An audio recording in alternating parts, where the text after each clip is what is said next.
विकसित नहीं हो चुका है, ये क्यों हो रहा है? तो ये बेटी का प्रश्न है कि चीन भी हमारे साथ आजाद हुआ, जापान भी हमारे साथ खड़ा हुआ, उसको भी नष्ट कर दिया था अमेरिका ने। द्वितीय विश्व युद्ध में जर्मनी फ्रांस भी ध्वस्त हो गए थे, पूरा विश्व खड़ा हो गया, और भारत इतना पीछे क्यों, जबकि भारत में तो बहुत पावर है? उसका कारण बेटा यही है, भारतीयों के भीतर एकजुटता की कमी। जाति प्रांत मजहबों के नाम पर हम बट गए, बेईमान लोग हम पर राज करने लगे, भ्रष्टाचार, काला धन, यही चीजें थी जो पूंजी देश के विकास में लगनी चाहिए थी, वो विदेशों में चली गई। इसी को ठीक करने में लगे हैं, और सब बच्चे जागरूक होंगे तो निश्चित रूप से देश जरूर आगे बढ़ेगा और हम दुनिया के मुकाबले सम्मान से खड़े हो सकेंगे। बेटी के लिए जोरदार तालियां एक बार। सबसे पहले मैं अपनी अल्मोड़ा सांस्कृतिक नगरी में तहे दिल से हार्दिक स्वागत करता हूँ। बाबा जी, मैं बसंत पांडे अल्मोड़ा से बोल रहा हूँ। मैं आपसे पूछना चाहता हूँ कि आज हमारे देश में, राज्य में, गांव घर सब जगह सब लोग गुटखा खाते हैं, बीड़ी सिगरेट पीते हैं, दारू पीते हैं। क्या आपने कोई ऐसा योग बनाया कि जिस योग के करने के पश्चात वो उस नशे को छोड़ दें? आप बताइए, कोई ऐसा योग है कि जिसको छोड़ दें? वैसे क्या है, कपालभाति, अनुलोम विलोम करते हैं, इससे हमारे शरीर में एंडोर्फिन का लेवल बढ़ता है और प्रोलैक्टिन, कार्टिसोल, एसीटीएच का लेवल घट जाता है। इससे अपने आप ही ऑटोमेटिकली ही नशा करने की इच्छा नहीं होती है। और हम एक हरड़बटी बनाते हैं, उसको चूसने से भी लोगों का नशा छूट जाता है। तो प्राणायाम कंटिन्यूअस करें, उसके द्वारा अपने आप हमारे ब्रेन केमिकल्स जो है वो चेंज होते हैं, अर्थात गुड हार्मोन्स बढ़ते हैं। और एक खास बात, ये जो हमारे शरीर में निकोटीन के कारण से, कैफीन के कारण से और अल्कोहल के कारण से जो डिमांड पैदा होती है ना, वो अपने आप ही खत्म हो जाती है, शुद्ध हो जाता है शरीर। तो अंदर से वो जो डिमांड पैदा होती है, जो हैबिचुअल लोग होते हैं, उनकी वो हैबिट अपने आप ही खत्म हो जाती है। बाबा जी, ये भ्रष्टाचार कब बंद होगा? आपका नाम क्या है? राजीव कानपाल। अरे बेटा, अभी थोड़े दिन लगेंगे इसके अंदर। छोटा बच्चा पूछ रहा, बाबा जी मिटेगा कभी ये? रोज भ्रष्टाचार की चर्चा सुनते हैं।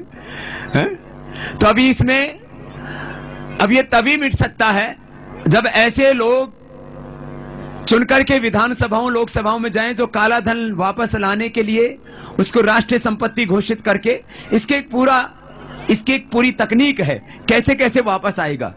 उसका फिजिकल टेक्निकल इन्वेस्टिगेशन कैसे करना पड़ेगा, कैसे पता लगेगा कि किनका धन है, कैसे वापस आएगा, उसके लिए क्या प्रावधान है, क्या नए प्रावधान बनाने पड़ेंगे। तो ये इच्छा शक्ति हो तो 1 से 2 साल के भीतर ये धन आ जाएगा। आप सब लोग एक संकल्प लेकर के जाओ कि हम एक भी ऐसे व्यक्ति को वोट नहीं करेंगे जो भ्रष्ट हो, बेईमान हो, गद्दार हो। जो भारतीय राजनीति उन 3 मुद्दों पर लाके खड़ा कर देना है, काला धन, भ्रष्टाचार, व्यवस्था परिवर्तन।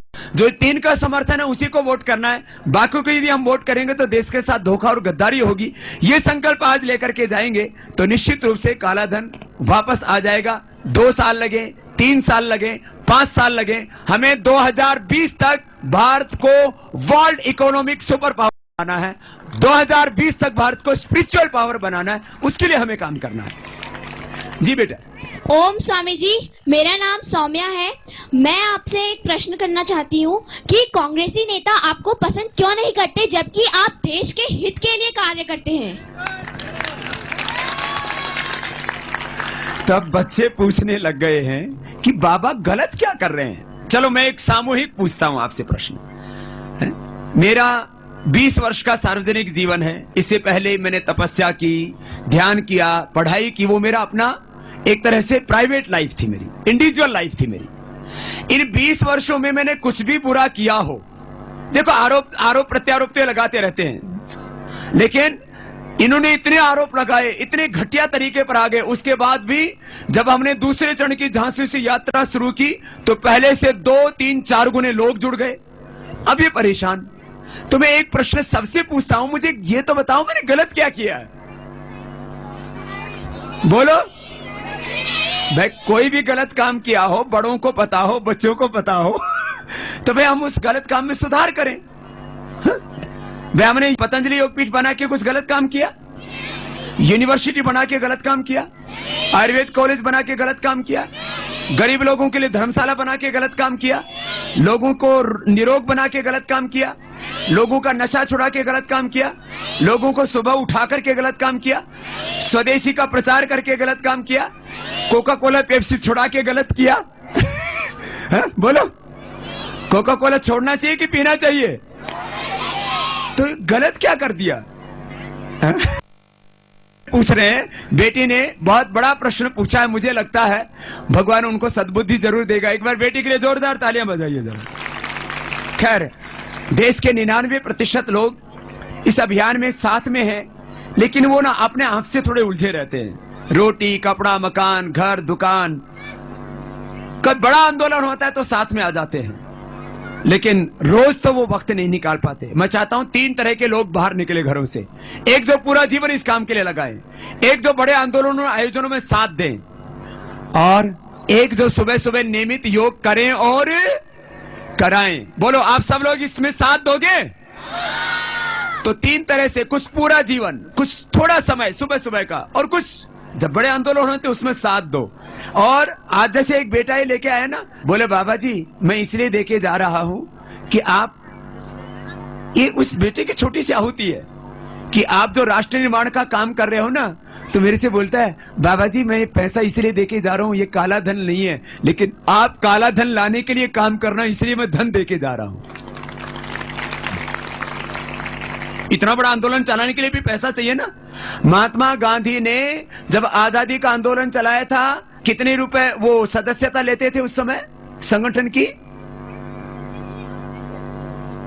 शायद पहले 25 पैसा, बाद में 4 आना लेते थे। 4 आना लेते थे, और उस समय के 4 आना बहुत कीमत थी। पहले 1 रुपए में तो 1 सेर घी आ जाता था। तो उस समय के 4 आने का मतलब आज उस समय के 4 आने का मतलब करीब 100 रुपए हो गया। मैं आपसे 100 रुपए नहीं मांगता, आप 1 रुपए मुझे दे सकते हैं इस आंदोलन के लिए? रोज का 1 रुपए। अरे 2-3 रुपए के तो गुटखा खा जाते हो, बीड़ी पी जाते हैं, और कुछ कर लेते हैं, चॉकलेट खा जाते हैं, कोका कोला पेप्सी पी जाते हैं 5-7 दिन में एक बार। तो अब ये सब खर्चा बचाइए, और राष्ट्र निर्माण के यज्ञ में रोज कितना दान करना? एक ऐसा दान पात्र बना लो, राष्ट्र निर्माण दान पात्र, और इसमें दान इकट्ठा करके और इस काम में मेरा सहयोग करो, क्योंकि मुझे बेईमानों का 1 रुपए नहीं चाहिए, लेकिन देशभक्त लोग 1-1 रुपए भी देंगे तो इस काम को हम पार लगाएंगे। इतना सा काम कीजिए। जी बेटा। ओम, सर्वप्रथम मेरी और मेरे सभी सहपाठियों की तरफ से, कहाँ पढ़ते हो बेटा? SSJ campus Almora. अच्छा बेटा। सब योग विद्यार्थी हैं, उनकी तरफ से आपको कोटि-कोटि प्रणाम। योग पढ़ते हो सब? चलो, सब योगियों के लिए हमारे आशीर्वाद। तो ये अल्मोड़ा में योग भी है, उसके अंदर डिप्लोमा भी है और डिग्री भी। MA भी है। बात अच्छी बात। तो बाबा जी मैं ये पूछना चाह रही थी, हम लोग इतना यहाँ पे योग करते हैं और बहुत सारे मुख्यमंत्री यहाँ पे आकर के हमको आश्वासन देके गए कि आपका अभी रोजगार मिलेगा, लेकिन अभी तक हम लोग को कोई भी ऐसी प्रतिक्रिया उनके बोलने पर नहीं हुई है। तो क्या हमको कभी योग में रोजगार मिल पाएगा? और मैं ये बात कहना चाहता हूँ बेटा आपसे कि अब जो भी आगे मुख्यमंत्री बनेगा, हम उससे कहेंगे, पहले वर्बली तो बोल दिया था, वो हो नहीं पाया। अब जो भी मुख्यमंत्री बनेगा वो उत्तराखंड में योग शिक्षा अनिवार्य लागू करेगा, ठीक है ना? तो आप जैसे बहुत से बच्चों को रोजगार मिलेगा और उससे चरित्र निर्माण होगा, नैतिकता बढ़ेगी, और जो है बच्चों का भी शारीरिक, मानसिक, बौद्धिक विकास और ज्यादा अच्छा होगा। और बाबा जी मैं कहना चाहिए सभी योग विद्यार्थी ये मानते हैं कि अगर आज योग है तो वो सिर्फ आपकी वजह से है, अन्यथा योग विद्या सिर्फ वेद और पुराणों तक ही सीमित रह जाती। तो इसके लिए हम सभी आपको बेहद धन्यवाद देना चाहते हैं। और बाबा जी मैं एक बार आपका आशीर्वाद लेना चाहती हूँ, क्योंकि बड़े लोग कहते हैं कि जब कोई अच्छा इंसान आशीर्वाद देता तो उसके कुछ गुण हमें भी आ जाते हैं। फिर तो उसको भी बुलाना पड़ेगा, तुम दोनों ही आ जाओगे। चलो नेक्स्ट, इधर से अगला प्रश्न। क्या नाम है आपका? मेरा नाम है माधव सिंह बिष्ट, मैं हिंदी लेक्चरर हूँ जी जी GIC खूंट में। हाँ। तो बाबा जी मैं आप में गांधी जी की ही प्रतिमूर्ति देखता हूँ, और गांधी जी भी जब यहाँ पर आए थे देश को आजादी के लिए, जैसे बच्चा गुल्लक लाया, यहाँ की औरतों ने अपने कंगन तक दान में दे दिए थे। बड़े दानवीर हैं अल्मोड़ा के लोग। तो यहाँ और मैंने सुना है स्वामी विवेकानंद जी भी यहाँ पर आए थे, तो ये तो बहुत पुण्य धरा है। स्वामी विवेकानंद और महात्मा गांधी के पाद चरणों से पवित्र हो चुकी है। और ऐसी धरती पर आप लोगों ने जन्म लिया, आप भी कोई सौभाग्यशाली आत्माएं हैं। इस धरती में ऐसे लोग भी हैं, जैसे आप अंतर्राष्ट्रीय व्यक्ति हैं, अभी राष्ट्रीय नहीं अंतर्राष्ट्रीय मानता हूं मैं आपको, इंटरनेशनल, क्योंकि आप विदेशों में भी योग सिखाते हैं। ये अल्मोड़ा की धरती ऐसी है, यहाँ अंतर्राष्ट्रीय व्यक्ति बहुत, खुद महेंद्र सिंह धोनी इसी क्षेत्र का है, महेंद्र सिंह धोनी, वो भी अंतर्राष्ट्रीय व्यक्ति है। यही तो, उनके माता पिता यहीं के हैं। उनके माता पिता पान सिंह जी यहीं के पैदाइश से हैं। उनका मैंने रांची में सम्मान किया था। स्वतंत्रता में यहाँ की अहम भूमिका है, स्वतंत्रता सेनानी के रूप में, जो सालम है, जिस क्षेत्र के हम भी रहने वाले हैं। एक बात तो मैं कहूंगा, जितनी शहादत उत्तराखंड के लोगों ने दी है, शायद उतनी शहादत कहीं कहीं के लोगों ने दी होगी। यहाँ हर एक जगह शहीदों की एक पूरी, मैं देखता हूं सब जगह एक पूरी लिस्ट बनी हुई है। इस परिवार, इस गांव से इतने शहीद हुए, इस जिले से इतने शहीद हुए। कोई ऐसा जिला नहीं है उत्तराखंड का जहां से 25, 50, 100 लोगों ने शहादत नहीं दी हो। बहुत ऊंचा इतिहास है। बोलो बेटा। बाबा जी, आपके चरणों में मेरा परम परम कोटि प्रणाम। बाबा जी, मेरा क्वेश्चन ये है कि जो हमें आरक्षण दिया जाता है वो निर्धनता के आधार पर क्यों नहीं दिया जाता? जो लोग गरीब हैं उन लोगों को क्यों नहीं दिया जाता आरक्षण? तो बहन पूछ रही है, बाबा जी आर्थिक आधार पर आरक्षण होना चाहिए। ये एक बहुत बड़ा मुद्दा देश के अंदर है। और मैं तो एक और इसमें बात कहता हूं, जो दलितों को और दूसरी छोटी जातियों को जो आरक्षण दिया जाता है, उसमें भी जो आरक्षण का फायदा है वो क्रीमी लेयर वाले, माने जो धनाढ्य लोग हैं, वो ही उठा लेते हैं। इसलिए आरक्षण में काफी संशोधनों की आवश्यकता है। और मैं तो कहता हूं आरक्षण का पूरा समाधान तो तब होगा जिस दिन भारत में से काला धन आ जाएगा और भ्रष्टाचार मिट जाएगा, तो इतनी नौकरियां होंगी, इतने हमारे पास स्कूल कॉलेज यूनिवर्सिटियां होंगी कि हम दुनिया के बच्चों को पढ़ा सकेंगे। अपने वालों के लिए तो आरक्षण की जरूरत ही नहीं पड़ेगी। और दूसरा, नौकरियां इतनी होंगी कि विदेशी लोग आकर के हमारे खेतों में नौकरी क्या करेंगे। तो हमें इस बड़े मुद्दे को समझने की जरूरत है, नहीं तो इसी आरक्षण के नाम पर ही हम लड़ते रहेंगे। कुछ बड़ा काम करो जिससे सारा समाधान हो जाए। जी बेटा। प्रणाम बाबा जी। सर्वप्रथम मैं अल्मोड़ा नगरी में आपका स्वागत करना चाहती हूँ। मेरा क्वेश्चन ये है कि अल्मोड़ा ये पहाड़ी इलाकों में जो कुरीतियां हैं पशु प्रथा पे, पशु बलि है पे, उस पे आप कुछ बोलिए। और ये सभी को पता है कि पशु बलि करना पाप है। जिस पशु को हम जिसका हमने पर चढ़ाते हैं, जिसका हमने निर्माण नहीं किया, उसे हम मारने का हक नहीं है। तो आप, मैं चाहती हूँ कि इस बारे में हमें कुछ संदेश दें जिससे पूरी जनता को इंस्पायर हो जनता इससे। भगवान कभी भी खून से प्रसन्न नहीं होते, श्रद्धा, भक्ति और प्रेम से प्रसन्न होते हैं। आप मेरे साथ में एक छोटा सा स्लोगन बोलना गीता का। पुष्पम पत्रम फलम तोयम यो में श्रद्धया प्रयच्छति।